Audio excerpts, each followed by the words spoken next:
राहुल गांधी कई दिनों से जिस एटम बम फोड़ने की बात कर रहे थे उसे आखिरकार उन्होंने फोड़ ही दिया।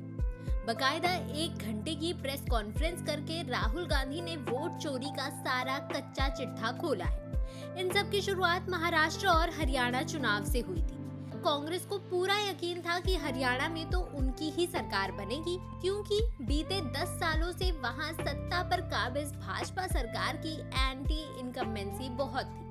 लेकिन बजाय इसके वहां फिर से भाजपा ने ही बाजी मारी। इसके अलावा महाराष्ट्र में ठीक 4 महीने पहले लोकसभा चुनाव में अच्छी सीटें पाने के बाद इंडिया गठबंधन इस विश्वास में था कि विधानसभा चुनाव में तो उनकी सरकार बनने ही वाली है, लेकिन वहां भी उन्हें निराशा ही हाथ लगी। तो इन सब पर राहुल गांधी ने मंथन शुरू किया और जांच करने की सोची। उनकी पार्टी ने चुनाव आयोग से मतदान केंद्र पर लाइन में लगे वोटर्स की सीसीटीवी फुटेज मांगी, लेकिन चुनाव आयोग ने उन्हें इसे देने से मना कर दिया।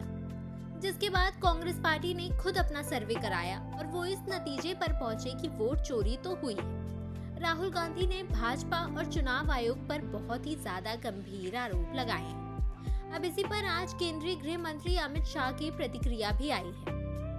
बिहार में पहुंचे एक सार्वजनिक कार्यक्रम में अमित शाह ने कहा कि राहुल बाबा बस संविधान को हाथ में लेकर घूमते हैं, कभी उसे खोलकर पढ़ते तक नहीं है। तभी तो उन्हें इतना भी नहीं पता कि इस देश का नागरिक ही वोट दे सकता है, बाहर का कोई भी आदमी वोट क्यों देगा। बस अमित शाह के इस बयान के बाद कांग्रेस पार्टी हरकत में आ गई और उनका कहना है कि अमित शाह भी कहीं न कहीं जानते हैं कि राहुल गांधी सच बोल रहे हैं, इसलिए वो इस तरह आक्रामक हो रहे हैं।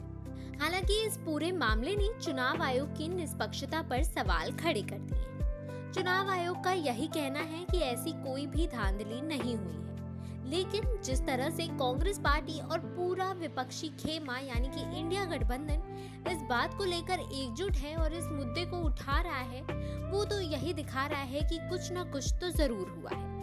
अगर राहुल गांधी के इन आरोपों में जरा भी सच्चाई निकलती है तो चुनाव आयोग कटघरे में खड़ी नजर आएगी।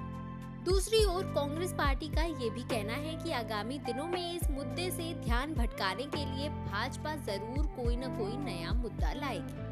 कांग्रेस का कहना है कि जब भी भाजपा को घेरा जाता है या जब भी ऐसी परिस्थिति बनती है जब भाजपा को लगता है कि अब उनके पास बचने के लिए कोई रास्ता नहीं है, तब वो कोई न कोई नया मुद्दा लाकर ध्यान भटकाने की कोशिश करते हैं और ऐसा ही वो इस बार भी करेंगे।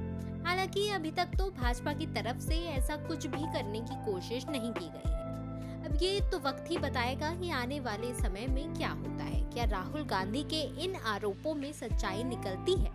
अगर सच्चाई निकलती है तो फिर बात तो बहुत दूर तक जाएगी।